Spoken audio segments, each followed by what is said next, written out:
So this is going to be a quick and easy guide on how you guys can get 100% on all the chaos theory levels and just have no problem with hard mode in the challenge mode. This is the number one things that I learned while completing this. And I have played a lot of Jurassic Park lately.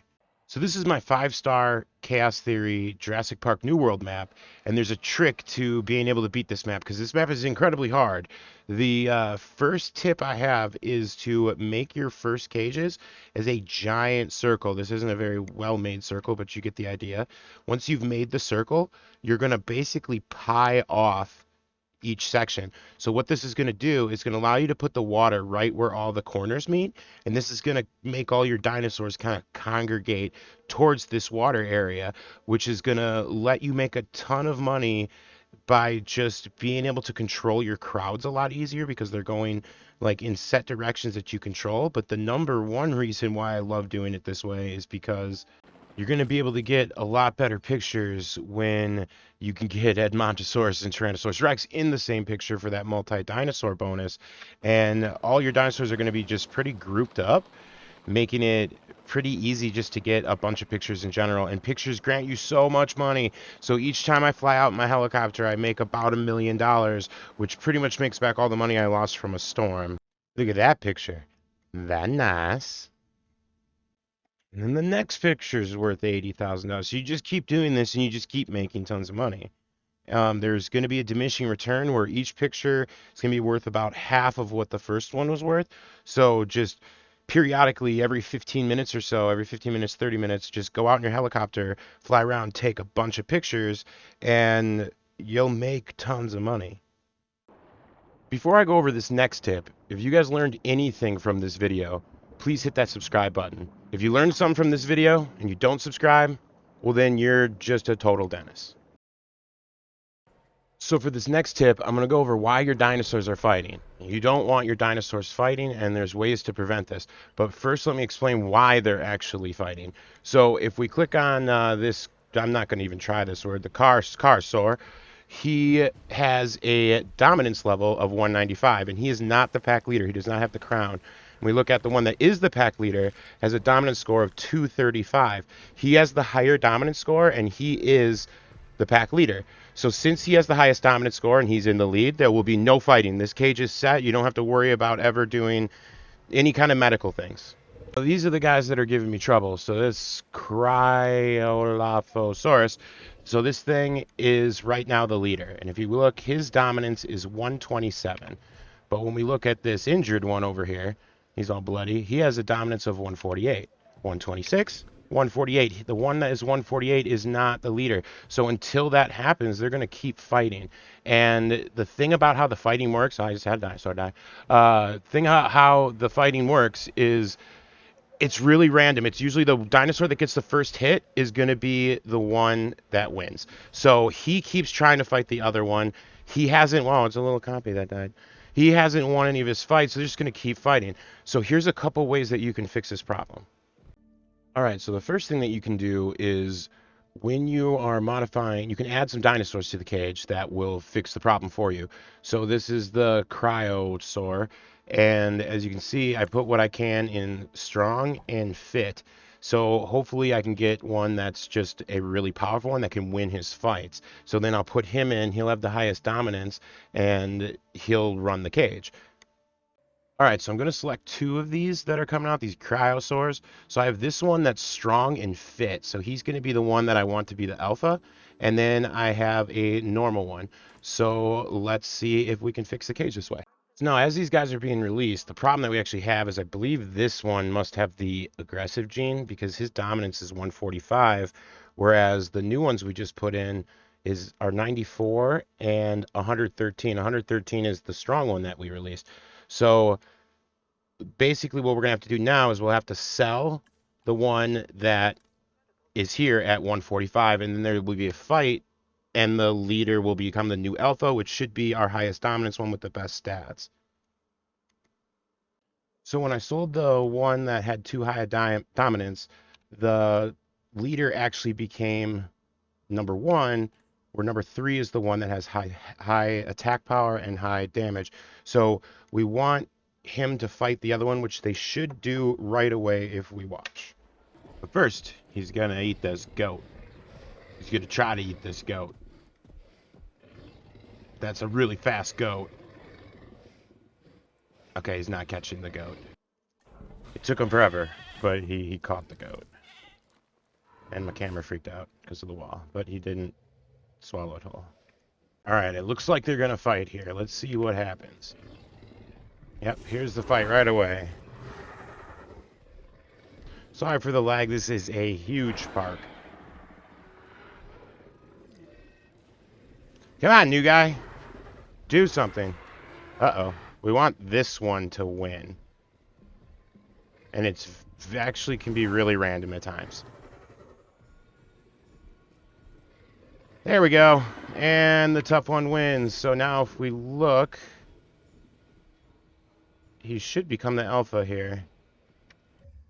Yep, and there we go, the new alpha. So I did have to sell one of them, which is a bummer, but at least I don't have to worry about all the micromanaging and like the medical bills. But he has 113 dominance, and our old leader has now 102. So the highest dominance one is now the alpha. There'll be no more issues in this cage unless I introduce one that has higher than 113 dominance, which I'll just make sure not to do. All right, this is kind of a double tip, but to stop the dominance thing from just ever being an issue to begin with, you always want to make sure you produce one that has the aggressive trait right from the get-go. He's just going to come out, be the pack leader right away. There'll just never be any problems.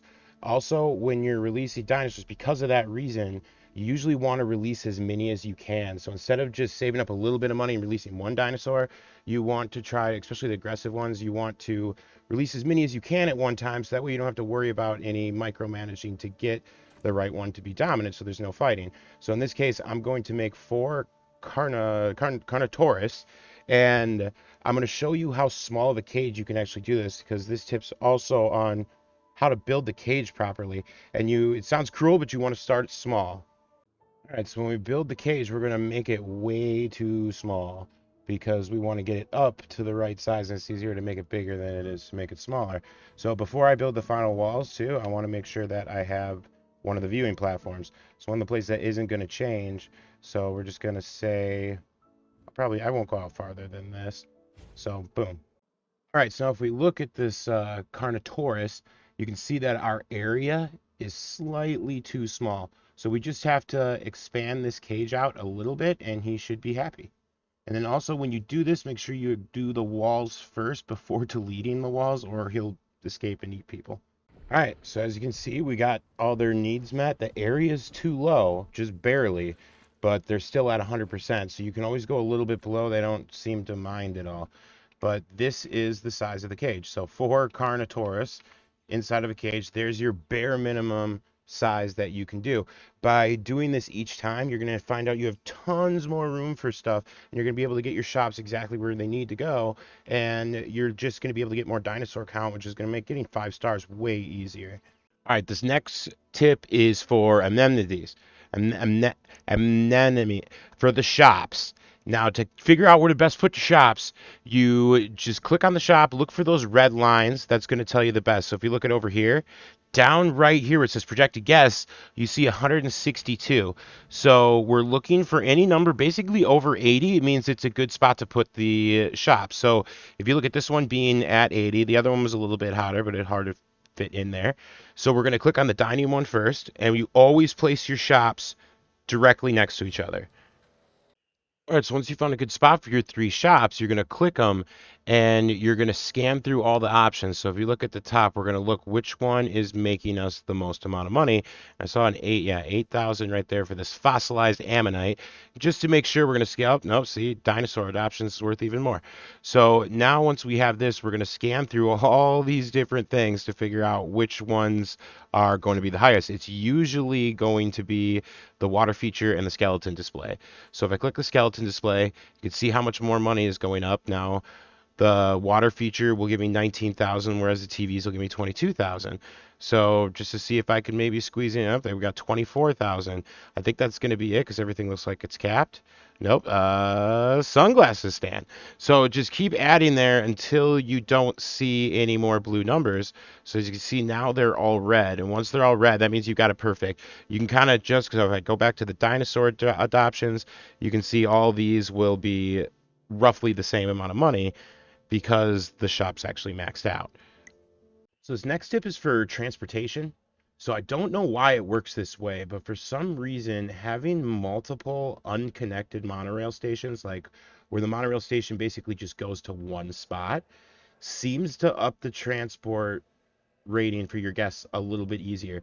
And rating is the most important thing. Better rating means more guests. So make sure you're always at 100% on bathrooms, transportation, shops, all that fun stuff, because you're going to want more people. You're going to make more money.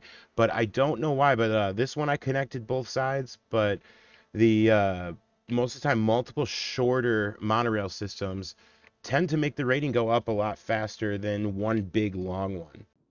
Another thing you can do is after a storm, as you can see, like this gate got knocked open. So all I do is just boom, sell the gate. Problem solved. Now, for order of technology, there's a couple that you want to get really early, really fast. So, one of the really important ones is the bonus to the Expedition Center, which gives you an improved yield. This improved yield is going to give you a lot more fossils each time the expeditions go out, and you're going to get a lot more things like the gold and the coins and just stuff that you can sell for some extra money. Once you have an extra million, the other really good upgrade to get is on the Science Center, you get extraction capacity. So, this is going to let you be able to harvest tons of fossils at one time. So this is all based off of one technology, which is this early one right here. So it's this, it's going to give you science center extraction capacity, fossil storage, advanced scanners, etc. But that extra fossil yield is so important for the early game, which lets you start cranking out dinosaurs very quickly. The other two really important ones are going to be this wide path. So wide path's going to let a lot more people come into your park at one time. So when you do get a really good dinosaur, you're going to notice that income boost right away. The other one that you need to get is the medium shops. I'm not trying that word again. The shops, medium shops just seem to be a really good bang for your buck. I didn't even research the third tier shops and I got a 5-star park, no problem. Also, don't forget about the power station. You do not want to ever be paying fuel into those stupid little yellow things. Those will make you go broke in the early game so quickly. So get this power station, get the substations going. I like the one that doesn't have the cords because it looks nicer. But it's not needed. You really just need this one and your power problems will be solved. This is another weird thing that you can do. So you can make fences out of stone. So not only does it look really good, but the dinosaurs can't walk over this. And you can use it for, I think I've got one over here that's like a little view. Yeah, like right here. So people can go right up to here. Dinosaurs can't come through here. Even little Compsognathus can't get through this. So the rocks seem to take up actually a lot of space. And you can make unbreakable fences. I can see this getting fixed in the future though, but it is a cool, neat little trick. Now, when you're playing on Chaos Theory or just on hard mode for the regular game, the thing you want to focus on first, you're usually going to start with some free dinosaurs, but you're usually going to want to build up to something that's cheap and easy to create, something like the Ceratosaurus. So, the Ceratosaurus is a very early game dinosaur that, if you look in the top right corner, we can see his appeal is 201. We look at a Velociraptor whose appeal is 185.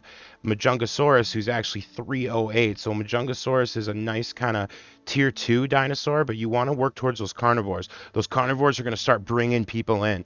So once you've got a carnivore is the first thing that I always build.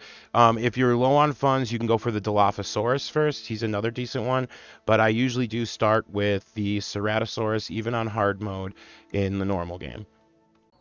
And just one last thing to remember when you are playing Chaos Theory, this is how you lose the game. The number one way the game makes you lose is that free T Rex they give you at the beginning. It dies of old age. So if that T Rex dies of old age, you're if you don't have a T-Rex ready to go to pump out to replace that T-Rex, you will lose the game and you'll probably waste a good 5, 6 hours of your life. So don't do that. If you're playing Chaos Theory, guys, have the T-Rex ready before your original one dies of old age. So in the New World one, you need to add a T-Rex to that existing T-Rex before it dies. If you do that, guaranteed 5 stars almost every time. So this is the Canadian map on hard, and just to kind of give you a rundown on how I was able to set this up.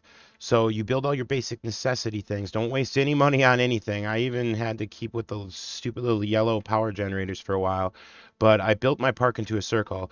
I first started with the Struthiomimus in this side, and I went straight for Ceratosaurus on this side. So as I started to build that up, that brought a lot of customers in, which started to bring my shops to actually make money. So the shops don't make money until you have. I had 7 Struthiomimus and 1 hotel made it so that my shops were all generating about $800 to $1,000 each minute. So then I just kind of build it up from there. You always need to be digging. So with that increased fossil yield, you're going to get a lot more of those gems you can sell for, and you just are going to get lucky and get those coins, get those pieces of gold that are going to give you a huge, huge boost. So as you expand, I basically just made the exact copy down here, which let all my people run around. So now I have a bunch of these little hotels, which don't take up much room. Everything's very neat and organized. And now I'm able to start building out. So since I have cooler dinosaurs on the right side, or the left side, I have more dinosaurs on the left side. I wanted to bring people more to the right. So I did build whatever these things are called, these little Herurosaur. They start to congregate my customers more to the right. So now they're pretty evenly distributed, and I can start building different types of shops. As you can see right now, I don't have many shops, but if we can use the trick that I showed you earlier, you can see right here 72, 80, 90. I just saw, yeah, 90 over there. Going down here, we got 50, 67. So it looks like the next shops are going to go in this area over here. And then I have my first transport set up, just going boom to boom. I'm going to have a totally separate transport that just goes from south to north, but on this side with my Hammond Center that's just going to kind of open up into this little area here. So I did kind of just start this one, but I mean, it's going to be an easy 5 stars. I'm making a ton of money with this map. I have a lot of dinosaurs, and I'm definitely on cue to complete this on par. But that's kind of the trick, and it all starts from building the circle, like what I had as the first tip. Letting just keeping your customers controlled, knowing where everybody's going to be, controlling which pulling them to different sides, getting those shops to make a ton of money. I it's a really difficult game. It took me a while to figure out the right combo of ways to do things. So I hope these tips help you. So if these tips do help you, if you could do me a big favor and help me by just leaving that like button. If you learned one thing from this video, please just leave a like, leave a comment if you're feeling generous enough. But this is my first video game YouTube video I've made. I hope you guys enjoyed it, and I hope I saved a bunch of your dinosaurs' lives by not letting you go bankrupt.